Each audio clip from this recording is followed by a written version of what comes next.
Hello everyone, ጤና ይስጥልኝ. My name is Eleni and you're watching ETA to Z on Arts TV.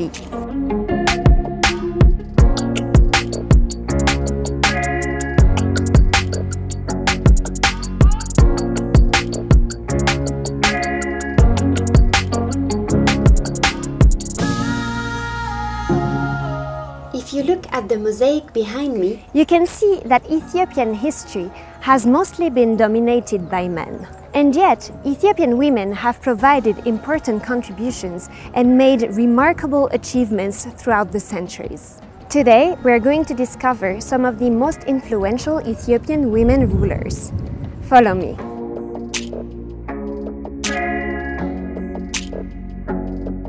You might be familiar with the Queen of Sheba, also known as Magda or Nigist Azeb.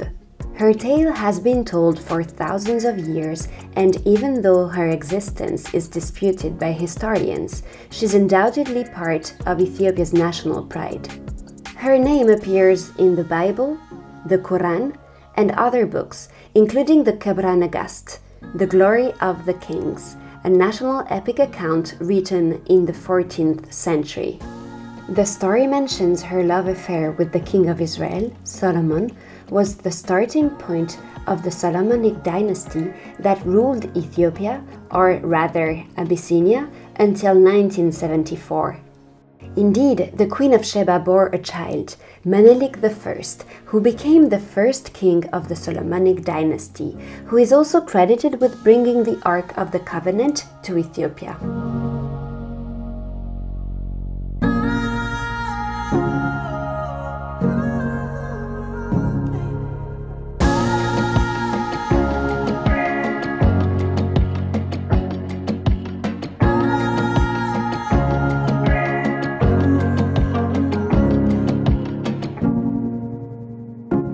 As you can see, the only woman ruler who is displayed here is Empress Zewditu, the daughter of Menelik II, also known as Nigist and Nigist.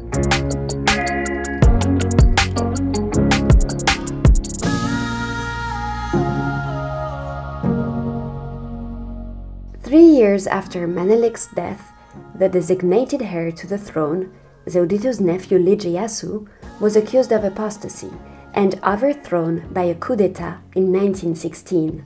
It was then Zewditu who assumed power alongside Prince Regent Tafari Mekonnen, who became Emperor Haile Selassie. Empress Zewditu was known to be conservative and very religious.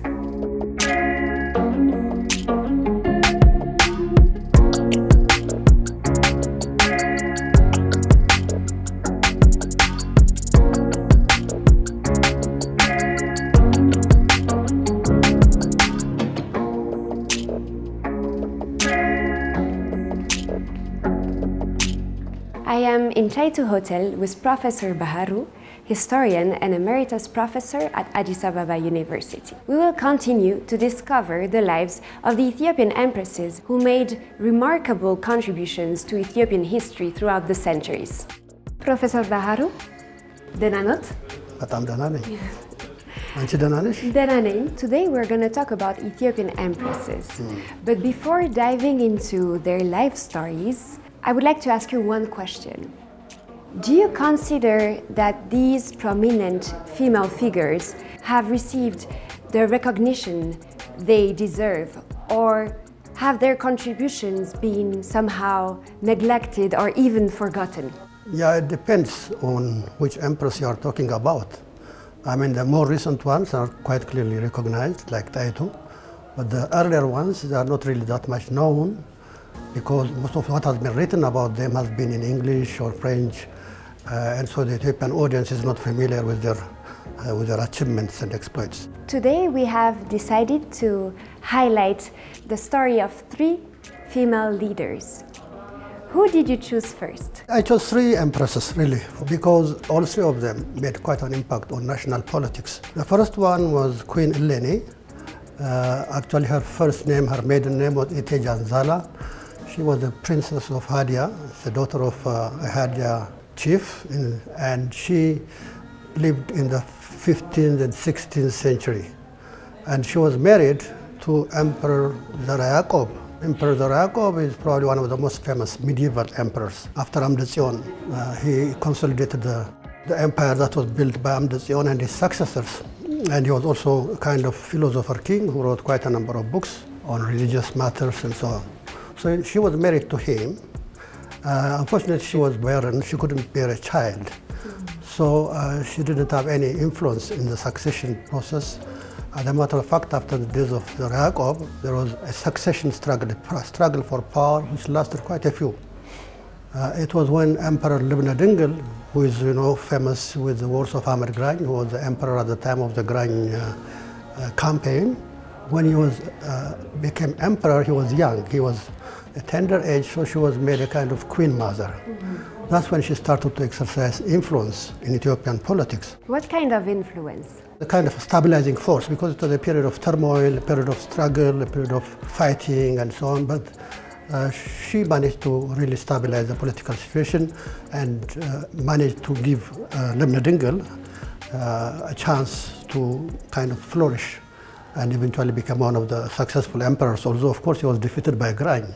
But probably her greatest achievement is in beginning an initiative that she took to build an alliance with European powers, specifically Portugal. She sent an Armenian envoy to the King of Portugal to build an alliance with Ethiopia, because at the time Ethiopia was threatened. This lady was initially Muslim, but of course eventually, after converting to Christianity, she became a zealous Christian. And she was aware of the danger that was looming. And so she approached the Portuguese king for an alliance, but she was able, actually her initiative was eventually succeeded in bringing about the famous Portuguese expedition, which came to the rescue of the Christian kingdom during the wars of Amr Grany. She was also famous for the building of one of the most beautiful churches in Ethiopia, Martula Mariam in Gojam. The second empress that you wanted to talk about is Mentawab. Her name was actually initially Braham Mogasa, but eventually it was changed to Mentawab, probably because she was beautiful. What does Mentawab mean? Mentawab means how beautiful she is. And she was beautiful and intelligent, and she was the Emperor Bakafa, the King of Bakafa, who was the king of Gondor at the time, was attracted to her, and he married her. And she bore a son. Unlike Eleni and Aitu, she was fertile. She could bear a child, but the two others couldn't. So her son Iyasu II, when he became emperor, she became a very powerful figure, queen mother, or Etege. In fact, she was called Etege. And that's how she became to exercise power. She was originally from Kwara. This is the westernmost part of Gondar, and was not really part of the Gondar establishment, although she is supposed to have some royal lineage through her mother's side. After the death of Bakafa, after Iyasu became emperor, she was effectively the power behind him. She was the one who was exercising, and she brought quite a number of her relatives from Kwara, and her brother Woldalul in particular was a very powerful and influential figure. She was able to dominate, she and her clique or group were able to dominate Gondarian politics for a long time.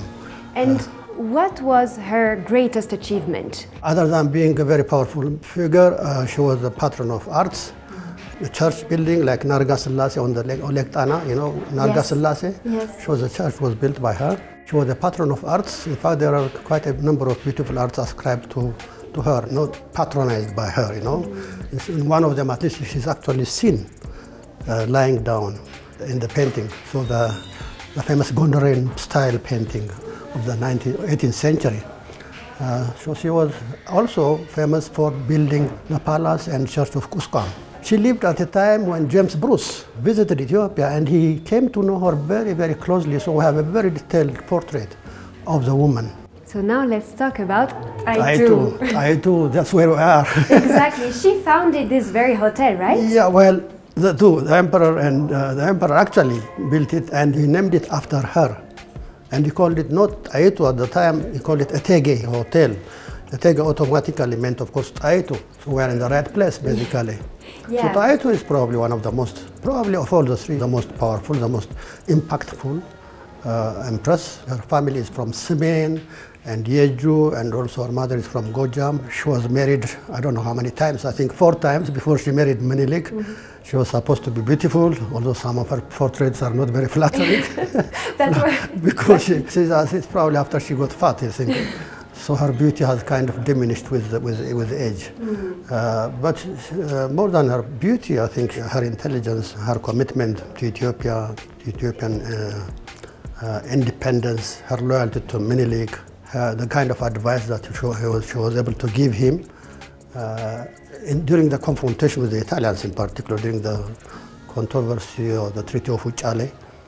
She was probably the most powerful figure, influencing the decision to go to war rather than surrender to any of the demands that the Italians were making to accept the Treaty of Uchale. When people describe Taitu, usually they say that she was a military strategist. Yeah, in a way, but at least this has got to do with the Battle of Adwa. I think her role in the Battle of Adwa, I think the military strategy has got to do particularly with one incident, and that is the siege of Mekelle.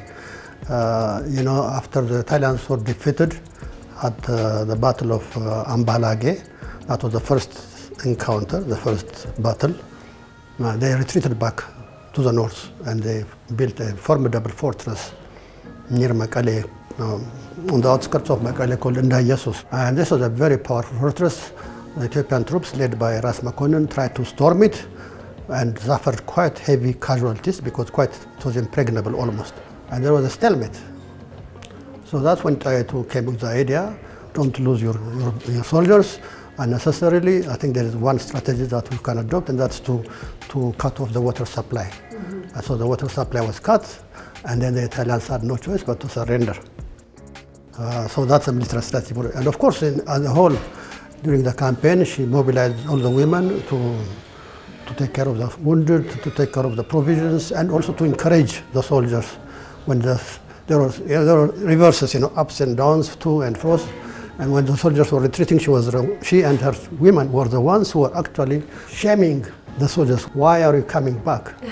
How can you have abandoned Menelik and so on? Were women fighting too, or they were just encouraging male soldiers? Mainly encouraging, not fighting really. I see. And then, of course, Taitu was famous for the founding of Addis Ababa. That was basically her idea. Why did she choose Addis Ababa? Well, the decision to choose Addis Ababa has a background. Before that, they were camped at Ntoto. Ntoto was a kind of capital. After Ankober, they came to Ntoto. And then from Ntoto, they were commuting. The royal family and the nobility, they were commuting between Ntoto and Fuluha. Yes. The hot springs, because it had a curative value. Eventually they said, why keep shuttling? Why not settle here? And the decision was made by her. At the time, Menelik was campaigning in Harar. This was in 1886, Arsi and Harar and so on. So she decided, when the time came to go back to Ntoto, she said, I'm not going back. I will build my house here. And the nobility said, of course, how can we abandon our queen? So they built their houses here, and that's how it was started. So she was stubborn. She was stubborn. She was determined that this is the place for the capital city. And she sent a letter to Menelik, and that letter she said, of course, the first time she mentioned the city, the name Addis Ababa in that letter. That's the letter which shows you when it was actually founded.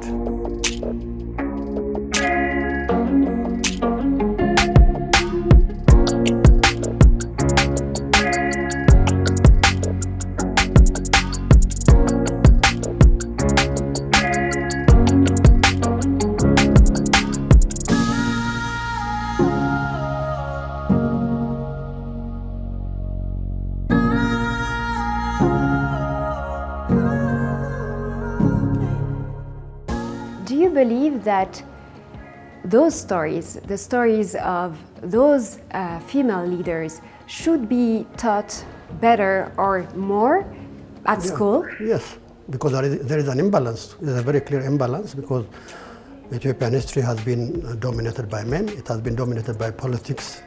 There is a need to shift. It's not only empresses, actually. The ordinary women, how did they live? Social history is also something that has to be encouraged. When you do social history, then you really begin to appreciate the role of women in society.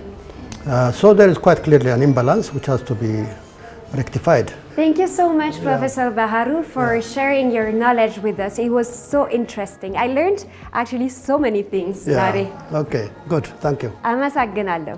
አመሰግናለሁ. I hope you guys enjoyed this episode of ETA to Z. See you all next time. What are your primary sources for your research on Ethiopian history? It's not my research, it's not my area actually. Of course, those who do research in that area, of course, you have the chronicles, you have the travelers' accounts. In the case of Menab in particular, James Bruce is a very important source. But the chronicles, the chronicles give you a lot of details about these earlier emperors.